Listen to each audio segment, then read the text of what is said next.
안녕하십니까. 이번에는 이제 헌재 판결이 민주당의 이재명의 미리 누설된 의혹이 저는 확실하다, 이렇게 보고 있는데요. 그 근거들을 한번 이렇게 제시해 보도록 하겠습니다. 이 문제는 왜 그러냐면요. 만에 하나게 헌재하고 민주당이 판결이 누설되거나 내통이 있었다면 이거는 판결의 정당성뿐만 아니라 현실 법정에서도 이제 재심 사유까지도 가능한 엄청난 문제이기 때문에 반드시 이제 조사가 필요하다, 이렇게 봅니다. 이런 걸 보면 판결에 승복할 수가 도저히 없는 거예요. 항상 판사는 이제 판결로서 법정에서 말합니다. 그 전까지는 이제 절대 판결이 어느 한 채권에 통해서 누설되는 이런 일이 절대 있어서는 안 된다, 이 말입니다. 근데 저는 어떻게 보느냐면요.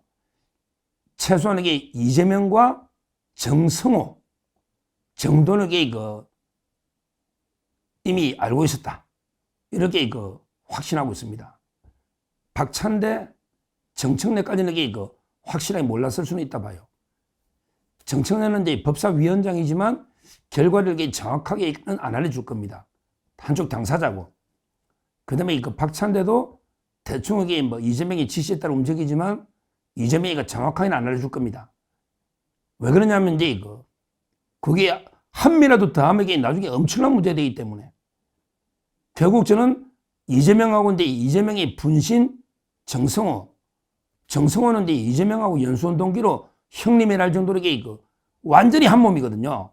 정성호는요. 그리고 문영배하고도 세 명이 한 명, 연수원 18기로 같은 이제 노동법학계 한 몸이거든요. 한 몸. 그러니까 이제 어떻게든 누설됐다. 어떤 형태로든 예를 들어 암시는 충분히 줄 수 있죠. 예를 들어 우리 산부인과 가서 옛날에 아들인지 딸인지 할 때요. 아이고 이게 딸입니다 하면 중절 수술할 수도 있으니 꼭 아들입니다, 딸입니다 이렇게 알려줍니까? 예를 들어 기저귀를 어떤 색깔을 준비해라, 옷을. 그러나 그게 나 알려준 적 없다. 아니 기저귀 색깔 준비한 게 이게 무슨 잘못이냐, 이럴 수 있잖아요. 그럼 이게 어떤 식으로 알려주느냐, 어떤 식으로 이러면 되지. 아이고 근데 우리 진통이 있었는데요, 이제 뜻이 하나로 모아졌습니다. 요 정도 해주면요, 아무 알려준 게 없어. 우리 진통이 있었는데 이제 하나로 뜻이 모아졌다. 그럼 이게 하나로 모아졌다면 이게 뭡니까? 하나로 모아졌다면 이게 8대0으로 기각이나 각하될 일은 없잖아요.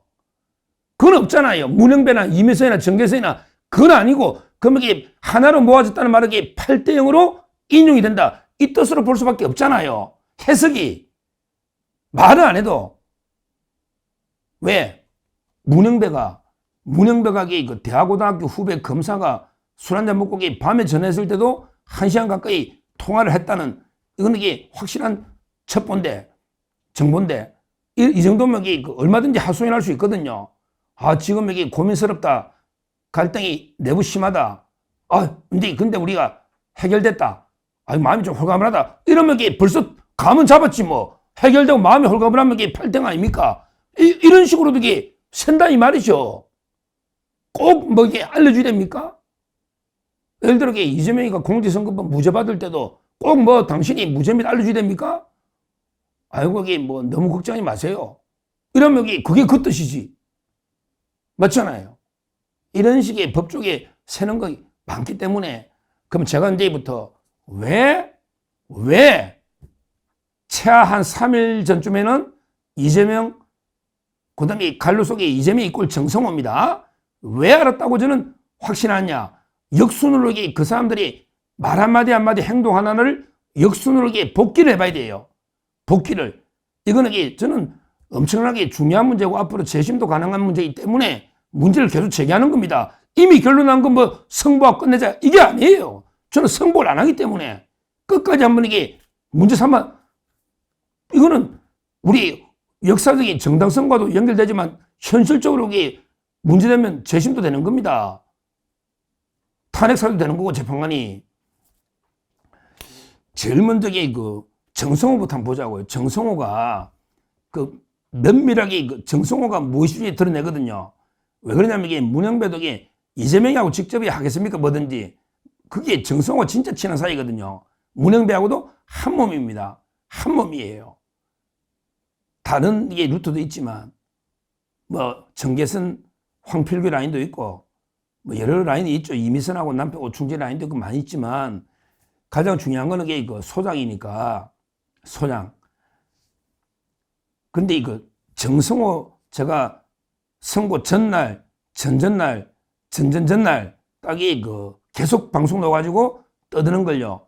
지금 면밀하게 행간의 의미까지 모니터를 정확하게 해보니 확실하게 이제 자기는 만장일치를 아는 것 같아요.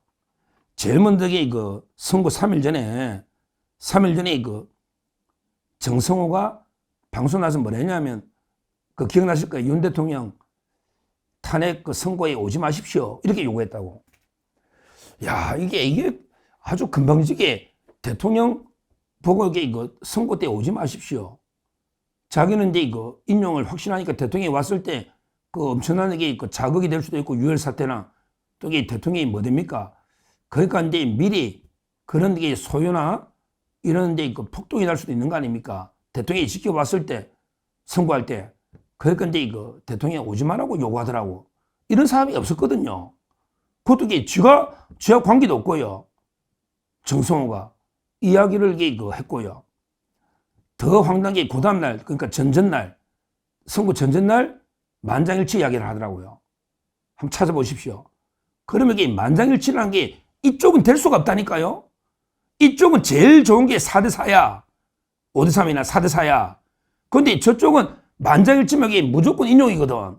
왜? 확실한 좌파 4명이 이선이 딱이 그때 전전날 만장일치로 된 것다. 이거 보고 제가 소름이 돋을 정도로, 물론 이제 저 입장에서는 또 마지막에 부정적인 이야기를 할 수가 없어요. 꼭 제가 뭐 유튜브가 누굴 쏘기 완수를 떠나서 대통령 측도 기각을 확신했고, 뭐 저도 여러 루트로 많이 들었기 때문에 뭐 저희가 고의하게 뭐 우리가 속이겠습니까? 저는 한 번도 제 자신을 속인 적도 없지만 구독 시청자님 속인 적이 없어요. 저는 확신했는데 다만 기분이 아주 안 좋은 게 소름이 돋을 정도로 만장일치 쪽으로 의견이 모아진 것다. 정성호가 이렇게 할 때 뭐 그걸 표현할 수는 없지만 뭐 그 전에 그때쯤 해가 정영식이가 뭐 처형 문제 때문에 저는 아들 문제로 했잖아요. 그건 제가 특집 방송 단독 했고 처형 문제 때문에 정영식이 돌아섰다는 게 찌라시가 싹 돌았거든요.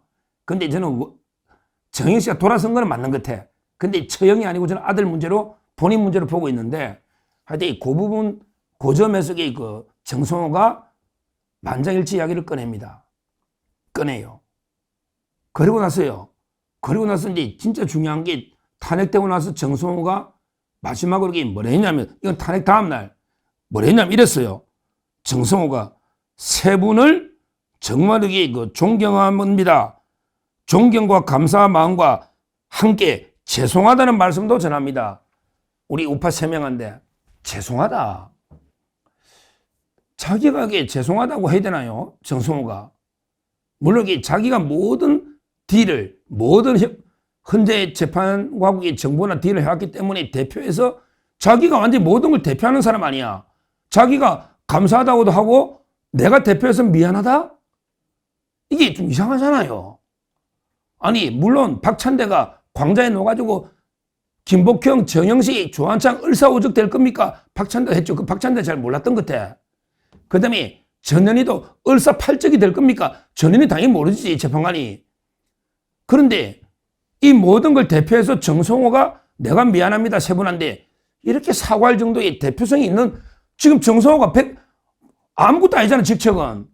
당대표도 아니고 아무것도 아닌데 지가 모든 걸 대표해서 사과를 한다? 그 사이에 무슨 딜이 있었길래 사과한다? 이것도 황당하잖아요. 거래가 없었다면.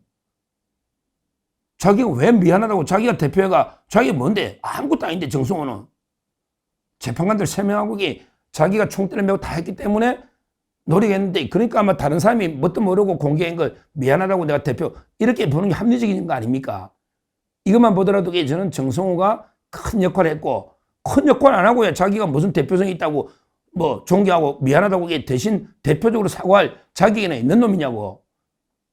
따라서 이제 3일 전부터 정성호의 모든 은행 인터뷰를 하나하나게 보면 최소 한 3일 전부터는 만장일치로 예감한 거 아니냐. 이렇게 저는 확신하고 있다. 이 부분을 조사가 필요한 거죠. 그리고 이제 크게 두 번째, 이재명의 은행은 더 황당합니다. 제가 이게 이재명이 말을 유심히 보는 게 계속 선동을 하느냐, 불복하면서, 아니면 이게 존중하는, 조용히 있으면 존중을 하느냐, 이걸 유심히 봐야 된다 했잖아요. 실제 이재명이가 선거법 항소심 할 때도 무죄를 확신하면서 판사에 대해서 어떤 공격도 안 하고요. 그때 정재호, 최은정, 이해설, 그때 기억나시잖아요. 너무 조용하다, 이상하다. 제가 이제 이걸 지지해서 분위기가 이상 기류가 있다. 이랬잖아요. 근데 박찬대나 전현희는 얼사오적, 얼사팔적 막 이러는데, 이때 이재명이가 뭐 했냐면요. 이재명이가 이제 재판관들 공개하지 마. 재판관들에게 믿고 조용히 기다리고 있어. 왜 재판관들 보고 너무 공개하면 안 돼. 이재명이 이랬잖아요. 이 말 들으니까 또 제가 소름이 돋죠. 이재명이가 분명히 제일 많이 할 텐데 그냥 박찬대처럼 야 정영식, 김복형, 조한창 당신 을사 몇 쪽 될 거야 이랬으면 이거는 확실히 기각인데 그게 아니고 이재명이가 야 재판관들 존중해야지 재판관들 공개하면 안 돼 이랬잖아요. 이랬잖아. 이게 이재명이가 인용 확신 못하면 할 수 있는 말입니까? 이재명이가 탄핵 인용을 확신 못했으면 할 수 있는 말입니까? 결국 저는 전날에 정성호가 만장일치로 정해된 것다. 뭐 인용 기각 말 안 해도 이 부분 또는 이재명이가 재판관들 존중하고 너무 공개하면 안 된다. 이 부분에서 이미 다 판결은 이미 누설돼 있다. 이렇게 저는 봅니다. 다만 이제 박찬대는 정확하게 몰랐던 것 같아. 설치해 보면. 또 이게 정청래도 정확하게는 몰랐던 것 같아요. 그런 데는 안 알려주죠. 그런데 입이 가볍고 그런데 정청래 알려줬다가 나중에 어떻게 되겠습니까? 진짜 믿을 만한 최고 이재명이 그 역할을 이재명한테 직접은 소통이 안 하죠. 그러면 저는 정성호가 문영배하고 알게 됐다. 그러면 정성호는 이재명한테만 알려주지 이쪽에 알려주겠습니까? 결국 이런 만연하게 내통 미리 판결이 누설됐다면 이거는요 당연히 저는 불복하고 재심을 해야 된다는 이 정도로 보고 재판관에게 탄핵 사유라고 저는 보기 때문에 이거는 그냥 넘어갈 문제가 아니고요. 우리가 그냥 너무 쉽게 이거 8등이니까 승부하자 이게 아니에요. 따질 건 따져야지. 저쪽이 만약 기각돼서 8등 기각됐으면 저쪽은 승부했겠느냐고요. 저쪽은 승부했겠냐고. 말이 안 맞잖아요. 따라서 이 문제는 제가 이미 기차가 떠났는데 뭐 지금 와서 이런 말 하면 많이 하지만 이 의혹이 상당하기 때문에 이걸 규명해야 되잖아요. 그래야 우리가 역사적으로 판결의 정당성하고도 연결되지만 이 문제를 물고 늘어지면 헌재를 진짜 누설된 게 놓은다면 헌재가 없어질 수도 있는 가루가 될 수도 있는 이런 게 중대한 문제입니다. 왜 우리는 이런 합리적 의혹을 발언을 통해 제시했는데 그리고 제가 정영식 협박설도 구체적으로 제시했는데 이걸 그냥 무조건 덮어버리고 넘어가자 이러면 안 되는 거예요. 안 되는 거예요. 우리가 박근혜 대통령 탄핵 때도 대충 그냥 듣고 그러네 하고 넘어가니까 이런 배신들이 말도 안 되는 판결이 계속 나오지 않습니까? 그때 박근혜 대통령 판결이 잘못된 걸 분명히 규명하고 끝까지 했으면 이런 일이 또 안 생긴단 말이죠. 저는 뭐 어차피 저는 승부 안 하면 됐으니까 뭐 부담도 없습니다. 제가 뭐 정치하는 정치인도 아니고 제가 출마할 것도 아니고 국민의힘 알아서 그냥 대선 뭐 준비하시든지 말든지 저는 제 알 바 아니고 저는 최소한 끝까지 한번 진실 규명을 위해서 끝까지 한번 제가 최선의 노력을 다해보겠다.